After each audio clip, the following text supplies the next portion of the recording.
Film की शुरुआत के सीन में हम दो माहिरों को देखते हैं जो पति और पत्नी थे। पति का नाम क्लाइव और पत्नी का नाम एल्सा था। दोनों जेनेटिक साइंटिस्ट थे, यानी ऐसे माहिर जो डीएनए के साथ तजुर्बा करके नई नई नस्लें और क्रीचर बनाते थे। उनका मकसद था जानवरों के डीएनए को मिलाकर नई नस्लें तैयार करना ताकि उनसे दवाइयां बनाई जा सके। दोनों नर्ड नाम की एक दवा बनाने वाली कंपनी के लिए काम करते थे। क्लाइव और एल्सा जानवरों के डीएनए को मिलाकर नई नस्लें तैयार करते थे। फिर उन क्रीचर्स के प्रोटीन से विविध बीमारियों की दवाइयां बनती थीं। हाल ही में उन्होंने एक अजीब मेल नस्ल का क्रीचर बनाया था और इससे पहले इसी तरह की फीमेल नस्ल भी तैयार कर चुके थे। जब दोनों क्रीचर्स को एक दूसरे के सामने रखा गया तो वे मोहब्बत से मिलने लगे, यानी तजुर्बा कामयाब रहा। दोनों माहिर अपने बॉस के पास गए और बताया कि उन्होंने कई क्रीचर्स के डीएनए को मिलाकर एक नया क्रीचर तैयार किया है। इस क्रीचर के प्रोटीन से बीमारियों की दवाइयां बनाई जा सकती हैं। क्लाइव और एल्सा ने यह भी बताया कि उन्होंने एक नया तरीका खोजा है। इंसान और जानवर के डीएनए को मिलाकर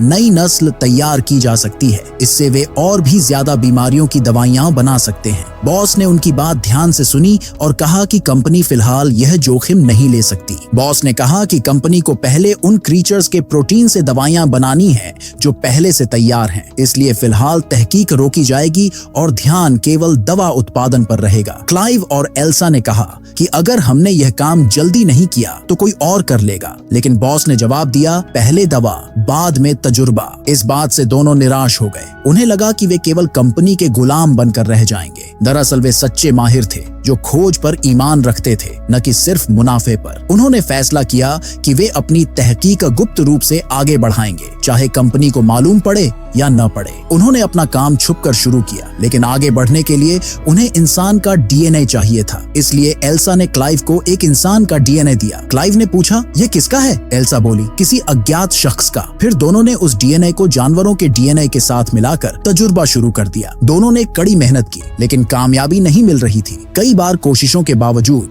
डीएनए एक दूसरे से स्थायी तौर पर जुड़ नहीं रहे थे। नाकामियों से परेशान होकर दोनों थोड़े मायूस हुए, लेकिन हार नहीं मानी। एक दिन एल्सा एक नया डीएनए लेकर आई और बोली, यह सबसे बेहतरीन है। अब उन्होंने उसी डीएनए पर नया तजुर्बा शुरू किया। जानवरों और इंसान के डीएनए को मिलाकर प्रक्रिया शुरू हुई। कई घंटों की मेहनत के बाद आखिरकार उन्हें कामयाबी मिली। दोनों डीएनए पूरी तरह से जुड़ गए थे। अब उनके पास ऐसा नया डीएनए था जो इंसान और जानवर दोनों का मिला जुला था, लेकिन यह काम बेकानून था। इसलिए क्लाइव डर गया और बोला, हमें इसे रोक देना चाहिए। लेकिन एल्सा ने कहा, नहीं, हमें इसे आगे बढ़ाना चाहिए। वह उस डीएनए को एक मशीन रूम में ले गई, जहां मशीन में डीएनए डालने से नए क्रीचर पैदा होते थे। उसने मशीन में डीएनए डाल दिया। क्लाइव ने कहा, यह सही नहीं है। किसी को पैदा करना और फिर उसे मार देना गैर इंसानी है। एल्सा बोली, हर दिन लोग मरते हैं, लेकिन हमारी खोज से कई जान बच सकती है। उसकी बात सुनकर क्लाइव मान गया और दोनों ने तजुर्बा जारी रखा। मशीन में डाले गए एम्ब्रियो ने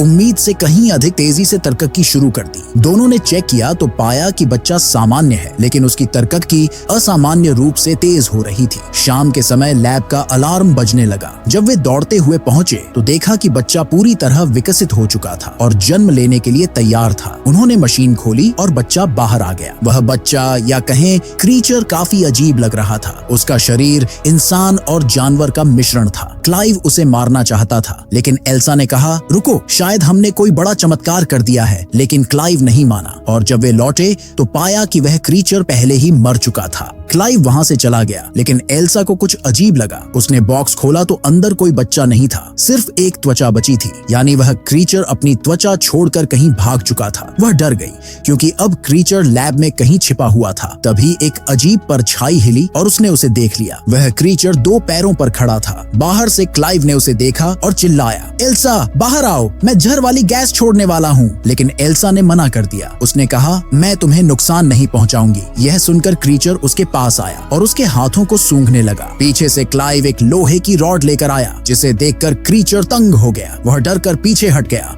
और गुस्से में आकर शोर करने लगा। क्लाइव और एल्सा दौड़कर बाहर निकले। क्लाइव बोला, मैं अब गैस रिलीज करने वाला हूँ, इसे जिंदा नहीं छोड़ सकता। लेकिन एल्सा बोली, रुको, पहले इसे बेहोश करो। उन्होंने क्रीचर को बेहोश किया और तहरीक शुरू की। तब पता चला कि वह फीमेल है। उसका तरक्की बहुत तेजी से हो रहा था और कुछ समय बाद वह अपने आप मर जाएगी, यानी उसका जीवन काल बहुत छोटा था। धीरे धीरे वह बढ़ने लगी, उसके हाथ पैर निकले, दिमाग तरक्की करने लगा और वह चीजें सीखने लगी। एल्सा अब उससे भावनात्मक रूप से जुड़ गई थी। वह उसे खाना खिलाती, खेल सिखाती और प्यार से संभालती। एक दिन उसने उसे अल्फाबेट्स दिए और कहा, इनसे मेरा नाम बनाओ, लेकिन क्रीचर ने नर्ड लिखा, वही शब्द जो एल्सा की शर्ट पर था। एल्सा खुश हुई क्योंकि अब वह सोचने समझने लगी थी। तभी क्लाइव अंदर आया। उसे यह पसंद नहीं आया कि क्रीचर लैब से बाहर घूम रही थी। उसने कहा, इसे अंदर रखो और इसकी पूंछ ढक दो। वास्तव में उसकी एक लंबी पूंछ थी। एल्सा बोली, इसे जानवर मत कहो। क्लाइव ने पूछा, तो क्या कहूँ? एल्सा बोली, ड्रेन, क्योंकि उसने नर्ड उल्टा लिखकर ड्रेन बनाया था। अब ड्रेन का अस्तित्व स्पष्ट हो गया था। वह एक अनोखी नस्ल थी, आधी इंसान आधी जानवर। जल्दी ही क्लाइव का भाई भी ड्रेन को देख लेता है और सारी सच्चाई जान जाता है। खतरे को समझते हुए दोनों उसे शहर से दूर एक फार्म हाउस भेज देते हैं ताकि कंपनी या कोई और उसके अस्तित्व का पता न लगा सके। अब समय आया जब क्लाइव और एल्सा को कंपनी के मालिक के सामने प्रेजेंटेशन देनी थी। वे अपने बनाए हुए दोनों पुराने क्रीचर्स को साथ लाए, लेकिन जैसे ही दोनों को एक साथ रखा गया वे अचानक लड़ने लगे। सभी हैरान रह गए और कुछ ही क्षणों में दोनों क्रीचर्स की मौत हो गई। पूरा प्रोजेक्ट असफल हो गया। उन्होंने लड़ाई का कारण जानने की कोशिश की तो पता चला कि फीमेल क्रीचर ने खुद को मेल में बदल लिया था, यानी उसमें ऐसा जीन था जो लिंग बदल सकता था। यह देखकर दोनों चौंक गए। उन्हें एहसास हुआ कि यही गलती ड्रेन में भी हो सकती है, लेकिन वे ड्रेन के साथ इतने व्यस्त थे कि इस पर ध्यान नहीं दे पाए। अब ड्रेन काफी बड़ी हो चुकी थी। एल्सा उसे बेटी की तरह पाल रही थी। वह उसे सिखाती, प्यार देती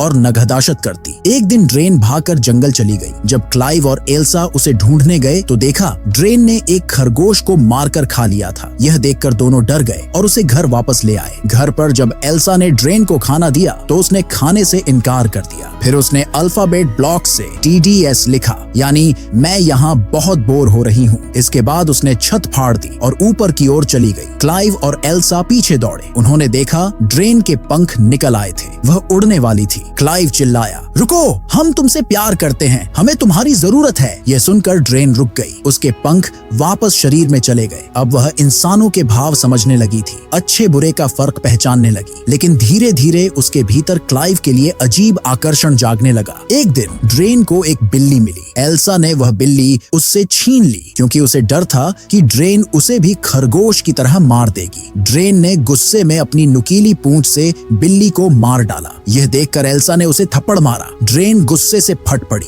और एल्सा पर झपटी। वह एल्सा के गले में पड़ी चाबी निकालती और उसे घूरती रही। अब ड्रेन के चेहरे और शरीर में बदलाव आने लगे। वह तेजी से तरक्कीशुदा हो रही थी। वहीं एल्सा कंपनी के लिए वह प्रोटीन तैयार कर चुकी थी जिसकी जिम्मेदारी उसे दी गई थी। उसका साइंटिफिक काम पूरा हो चुका था। एक दिन क्लाइव लैपटॉप पर कैमरा फुटेज देख रहा था। उसने देखा ड्रेन पानी में थी और सीधे कैमरे की ओर देख रही थी। जब क्लाइव ने स्क्रीन को छुआ तो ड्रेन ने भी कैमरे के दूसरी तरफ से उसे छू लिया, मानो वह समझ रही थी कि क्लाइव उसे देख रहा है। क्लाइव का दिल घबराने लगा। वह ड्रेन को देखने के लिए फार्म हाउस गया जहां उसे रखा गया था। क्लाइव अकेला था। उसने आवाज लगाई, ड्रेन तुम कहाँ हो? अचानक पीछे से आवाज आई। ड्रेन वहीं थी। उसने इशारों में कहा कि तुम मुझे अच्छे लगते हो। क्लाइव बोला, नहीं, यह गलत है, लेकिन वह भी खुद को रोक नहीं सका। दोनों करीब आने लगे। तभी एल्सा वहां पहुंच गई। उसने दोनों को देखा और सदमे में आ गई। वह बिना कुछ कहे वहां से चली गई। अब एल्सा को एहसास हुआ कि ड्रेन एक खतरा है। उसने उसकी पूंछ काट दी ताकि वह किसी को नुकसान न पहुंचा सके, लेकिन इस बात से ड्रेन और अधिक हिंसक और आक्रामक बन गई। ड्रेन अब पहले से भी ज्यादा हिंसक हो चुकी थी। उसका शरीर लगातार बदल रहा था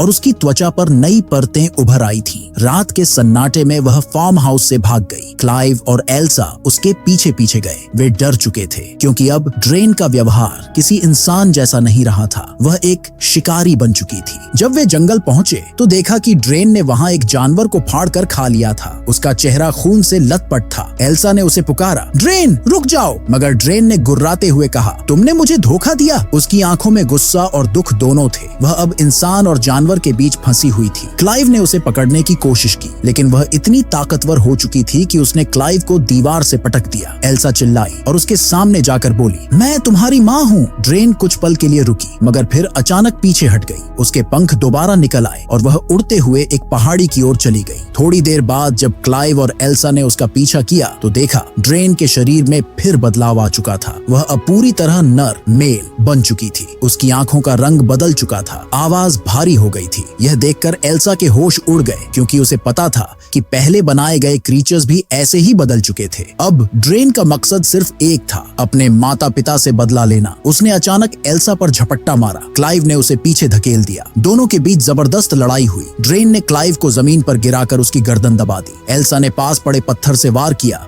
लेकिन ड्रेन ने उसे भी दूर फेंक दिया। क्लाइव ने पूरी ताकत लगाई और एक नुकीली रॉड ड्रेन के पेट में घोंप दी, लेकिन ड्रेन ने अपनी जहरीली पूंछ से क्लाइव को घायल कर दिया। कुछ ही क्षणों में क्लाइव ने दम तोड़ दिया। एल्सा रोते हुए उसके पास बैठ गई। ड्रेन कमजोर होकर गिर पड़ा। उसने एल्सा की ओर देखा। उसकी आंखों में पछतावा था। एल्सा ने रोते हुए ड्रेन के सिर पर हाथ रखा, लेकिन तभी ड्रेन ने आखिरी सांस ली और हमेशा के लिए शांत हो गया। चारों ओर सन्नाटा छा गया। हवा में सिर्फ मौत की गंध थी। एल्सा ने आसमान की ओर देखा, मानो किसी से जवाब मांग रही हो। हमने यह क्यों किया? पर कोई जवाब नहीं मिला। कुछ माह बाद एल्सा कंपनी के मुख्यालय में दिखाई दी। वह गर्भवती थी। उसके चेहरे पर थकान और रहस्य दोनों झलक रहे थे। बॉस ने पूछा, क्या तुम सुनिश्चित हो कि यह सही फैसला है? एल्सा बस मुस्कुराई और बोली, हाँ, अब हम आगे बढ़ चुके हैं। उसके हाथ पेट पर टिके रहे। कंपनी अब इस अनुभव को साइंटिफिक क्रांति कहकर आगे बढ़ाना चाहती है। वे नई प्रजाति से बनने वाली दवाओं से अरबों का मुनाफा कमाने की योजना बना रहे हैं। किसी को नहीं पता कि एल्सा के पेट में जो बच्चा पल रहा है वह इंसान है या ड्रेन की अगली पीढ़ी। फिल्म का अंत धीमे संगीत के साथ होता है। कैमरा धीरे धीरे एल्सा के चेहरे से उसके पेट की ओर झूम करता है। बाहर बिजली चमकती है और स्क्रीन काली हो जाती है। यह एक खामोश चेतावनी है कि जब इंसान भगवान बनने की कोशिश करता है तो वह खुद अपनी तबाही लिखता है।